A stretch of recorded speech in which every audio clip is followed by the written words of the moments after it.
آپ کبھی کوئی مشکلات اور پریشانیوں، الجھنوں، تکلیفوں، مسائل میں کھو جائیں، آخری مسائل ہوں، تو کہ سورۃ فاتحہ میں جو کچھ ہے وہ اس میں ہے، ایاک نعبد و ایاک نستعین۔ میری بات کو پھر دہرا رہا ہوں، جو سارے قرآن میں ہے وہ سورۃ فاتحہ میں ہے، اور جو سورۃ فاتحہ میں ہے وہ ایاک نعبد و ایاک نستعین میں ہے۔ فرمایا کہ جو شخص ایاک نعبد و ایاک نستعین کو بہت زیادہ دہرائے، دو نفل پڑھے، جب سورۃ فاتحہ پڑھے تو ایاک نعبد و ایاک نستعین کو مسلسل دہرائے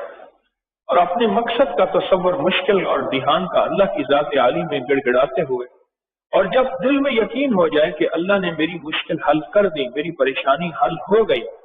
پھر سورۃ فاتحہ کو پورا کرے اور کوئی اور سورت ملائے، اور پھر رکوع اور پھر سجدہ، پھر دوسری رکعت میں کھڑا ہو، اسی طرح سورۃ فاتحہ پڑھے، اور سورۃ فاتحہ کے بعد درمیان میں جب پہنچے ایاک نعبد و ایاک نستعین، اس کو پھر سے توجہ سے دہرائے۔ یہ ایسے مشکل کشا نفل ہیں، ایسے حاجت روا نفل ہیں، اور زندگی میں مسائل اور 100% پریشانیوں کا حل ہے کہ آج تک کسی بندے کی خطا نہیں ہے، کوئی پڑھنے والا ہو، گڑ گڑانے والا ہو، اور اللہ کے سامنے اپنی بھکاری بن کے، محتاج بن کے اپنی ضرورتوں کو پورا کرانے والا ہو۔ آج تک کوئی بندہ مجھے یاد نہیں، یا میرے جب تک میں سال سے بتا رہا ہوں کہ آج تک کسی کو اس کا حل نہ ملا۔ کسی نے جا کے موتی مسجد میں یہ نفل پڑھے، کسی نے اپنے گھر میں،